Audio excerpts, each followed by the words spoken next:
Before we begin, take a moment to ask yourself this. How many times has history been decided not by a lack of power, but by a single wrong assumption? In the early years of the Second World War, German armored divisions rolled across Europe with an almost mythic confidence. Steel columns moved fast, radios crackled with orders, and commanders believed they had mastered a new way of war. To many watching from the outside, the Panzer seemed unstoppable. But beneath that confidence, hidden behind maps and optimistic reports, one mistake was quietly forming. A mistake that would turn armored vehicles into steel coffins and reshape the fate of the war itself. As you watch this story unfold, leave a comment sharing what you think was the most dangerous illusion of the Second World War. If you are interested in real history, told without glamour and without excuses, subscribe to the channel, leave a like, and join the discussion in the comments. Your engagement keeps stories like this alive. The theme of this video is clear. German panzers advanced confidently. One mistake turned armor into coffins. This is not a tale of heroism alone, but of belief, arrogance, fear, and decisions made far from the battlefield that sealed the fate of thousands. In the early stages of the war, German armored doctrine appeared revolutionary. Blitzkrieg was not just speed, it was coordination. Tanks, infantry, artillery, and aircraft worked together in a way few armies could match. In Poland and later in France, panzers broke through defenses with shocking efficiency. Reports sent back to Berlin spoke of victories achieved in days, not months. Losses were described as acceptable. Confidence grew rapidly, and with each success, caution faded. Inside German headquarters, officers reviewed maps crowded with arrows pointing forward. The assumption was simple. What had worked before would work again. Tanks were seen as the ultimate solution, fast, powerful, and psychologically devastating. The enemy, it was believed, would collapse before sustained armored pressure. But this belief rested on fragile foundations, especially when Germany turned its gaze eastward. When planning the invasion of the Soviet Union, German commanders knew the scale would be unlike anything they had faced. Distances were enormous, climates extreme, and supply lines dangerously stretched. Yet optimism dominated discussions. The Red Army was underestimated, described in private meetings as poorly led and technologically inferior. Intelligence warnings about Soviet reserves were softened or ignored. The belief persisted that a decisive armored thrust would end the war in the East within months. On paper, German tanks looked formidable. Crews trusted their machines and their training. Commanders trusted their doctrines. But few were willing to confront an uncomfortable truth. German armored units were designed for short, decisive campaigns, not prolonged wars of attrition. Maintenance schedules assumed quick victories. Fuel consumption was calculated optimistically. Recovery vehicles were limited and spare parts were never meant to support endless operations deep inside enemy territory. As the invasion began, panzers advanced exactly as planned. Villages fell, roads filled with burning wrecks, and prisoners were taken in staggering numbers. The speed of the advance reinforced every dangerous assumption. Reports sent to Berlin emphasized success, not vulnerability.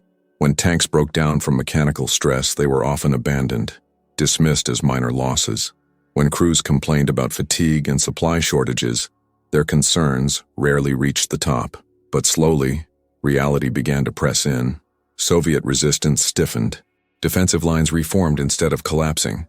German tanks found themselves engaging enemy armor in unexpected numbers, often in terrain that neutralized speed and maneuver. Mud-swallowed tracks, dust-clogged engines. Winter crept closer, bringing temperatures machines were never designed to endure. Inside the steel hulls, conditions became brutal. Crews slept in cramped positions, ate cold rations, and fought with frozen fingers. Tanks that had once symbolized dominance now became traps. A disabled panzer on the open steppe was not just equipment lost, it was a death sentence. Soviet artillery learned to target immobilized armor, turning proud machines into burning tombs. The critical mistake was not technological inferiority alone. It was the belief that momentum could replace preparation, that confidence could compensate for logistics, climate, and an enemy willing to absorb unimaginable losses.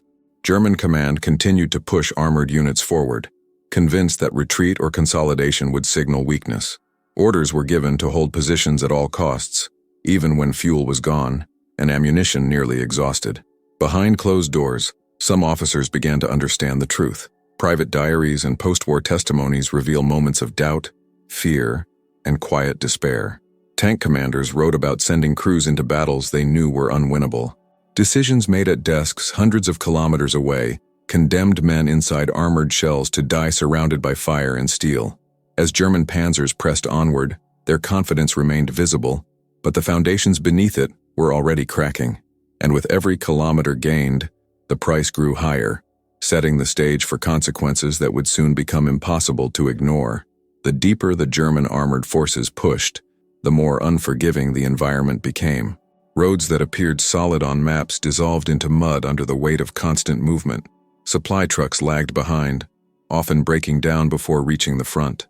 Fuel shortages became routine, forcing panzer crews to ration every maneuver. Yet orders from above remained unchanged. Advance, encircle, destroy. The belief that stopping was more dangerous than pressing forward dominated command thinking, even as evidence to the contrary piled up.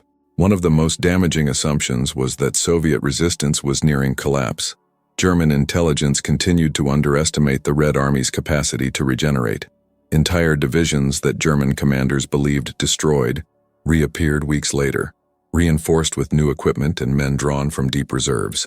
Factories east of the Ural Mountains worked day and night, beyond the reach of German bombers, producing tanks faster than they could be destroyed. The battlefield became saturated with enemy armor, turning maneuver warfare into grinding confrontations.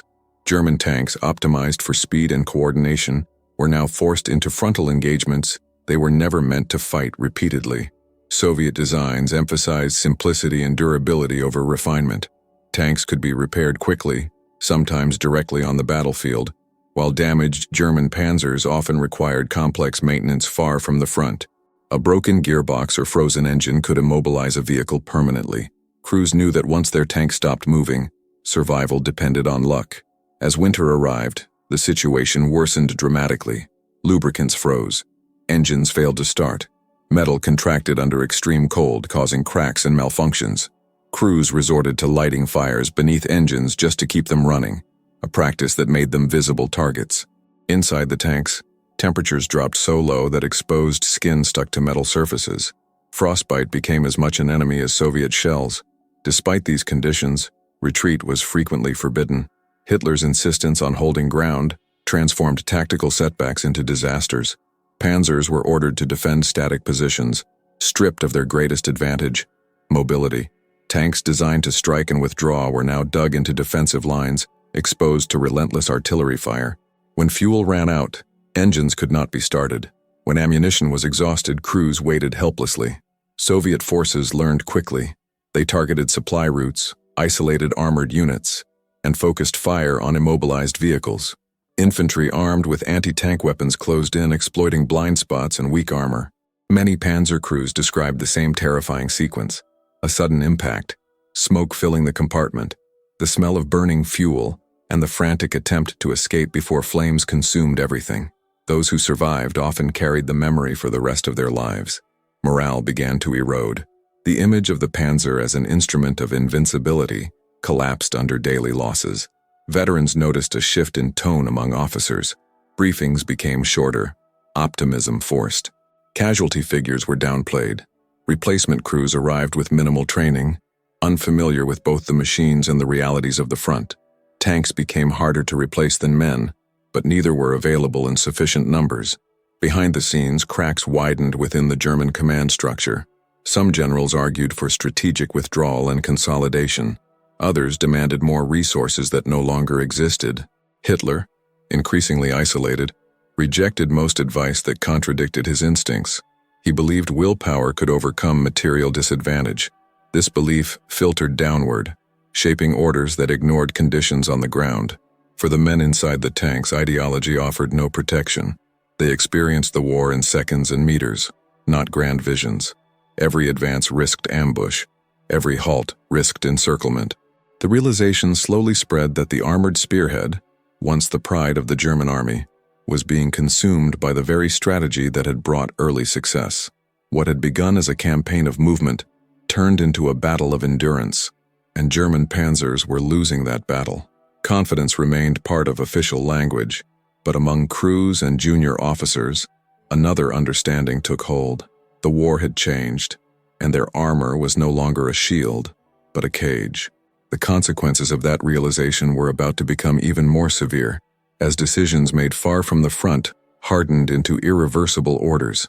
As the war dragged on, the strategic rigidity at the top translated into tactical desperation on the ground. German armored units were increasingly committed to battles they could not win, simply to delay an inevitable retreat. Orders arrived demanding counterattacks with depleted battalions, often against numerically superior Soviet forces. Maps were marked with objectives that bore little resemblance to reality. What mattered was not feasibility, but obedience. By this stage, the Panzer crews understood that survival depended less on skill and more on circumstance. Fuel convoys were intercepted, ammunition was rationed, radio communications failed under constant strain. Tanks advanced knowing that if they were hit or stalled, rescue was unlikely. Recovery vehicles were rare, and air superiority had been lost. Soviet aircraft roamed freely, attacking columns and isolated armor with increasing precision. The imbalance in production now became overwhelming. German industry, under constant bombing and plagued by resource shortages, struggled to replace losses. New tank models were rushed to the front with mechanical flaws and insufficient crew training. On paper, these machines appeared powerful, but in practice, complexity became a liability. Breakdowns were common, and spare parts almost non-existent. A tank that could not be repaired was stripped, destroyed, or abandoned. Meanwhile, Soviet tactics evolved rapidly. Rather than fear German armor, commanders learned how to absorb its initial impact and then respond with massed artillery, anti-tank guns, and encirclement maneuvers. The battlefield became a trap. German panzers pushed forward, only to find themselves surrounded, cut off from supplies, and bombarded from all sides. Escape routes vanished quickly. Inside the tanks, time seemed to compress. Engagements were sudden and violent. Crews described moments of silence followed by deafening explosions. The smell of oil, smoke, and burned metal filled the air. A direct hit could turn the interior into an inferno in seconds. Hatches jammed, ammunition ignited. Those who escaped often did so wounded, disoriented, and permanently scarred. Psychological strain reached extreme levels.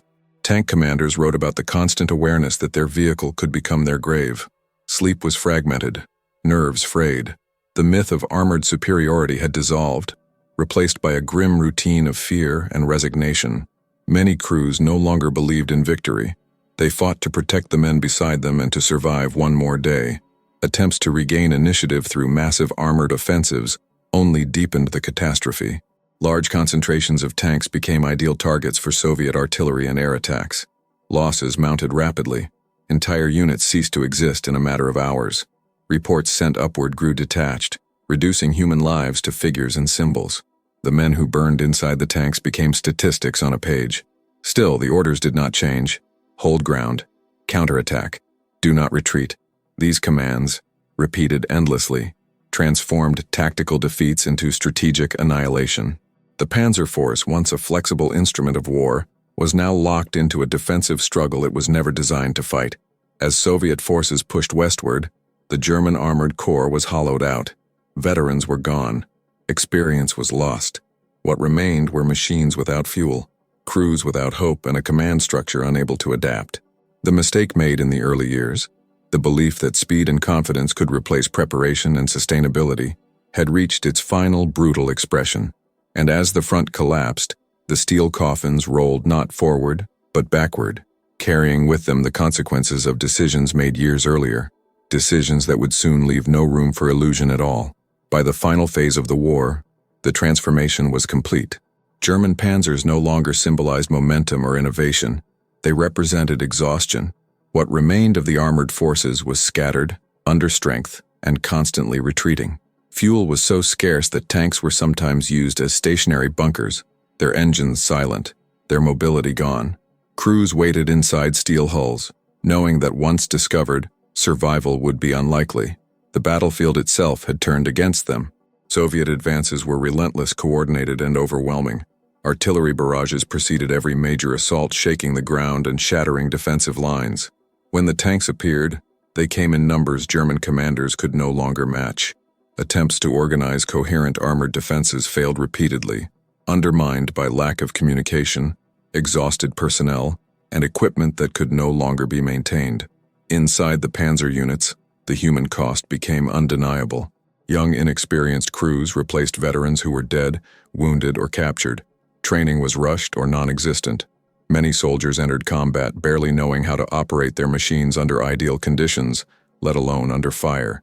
Fear replaced confidence. The steel walls that once felt protective now felt suffocating. Personal accounts from the final months describe scenes of quiet desperation. Crews sat in silence, listening for incoming fire. Engines coughed and died. Orders arrived late or not at all. When tanks were hit, escape was often impossible.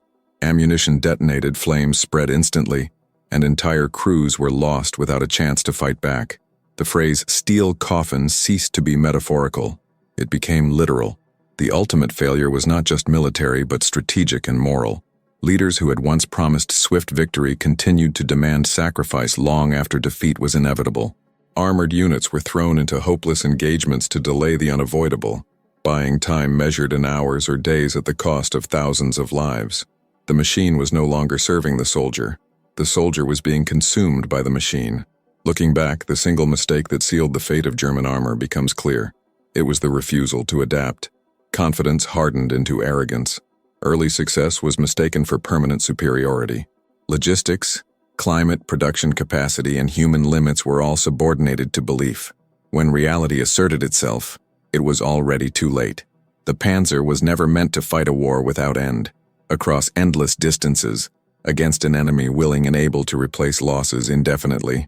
Used beyond its design and pushed past its limits, it became a prison of steel. The men inside paid the price for decisions made far above their heads, in rooms where maps were cleaner than the battlefield, and consequences felt distant. In the aftermath of the war, survivors spoke less about glory and more about loss. They remembered comrades who never escaped their burning tanks, commanders who could not change their orders, and the slow realization that confidence had led them into disaster. The history of the Panzer forces is not just a story of technology or tactics, but a warning about the cost of believing too strongly in one's own invincibility. German panzers advanced confidently once. One mistake turned armor into coffins, and in that transformation lies one of the most sobering lessons of the Second World War, that power without humility and speed without foresight can destroy even the strongest machines and the men trapped inside them.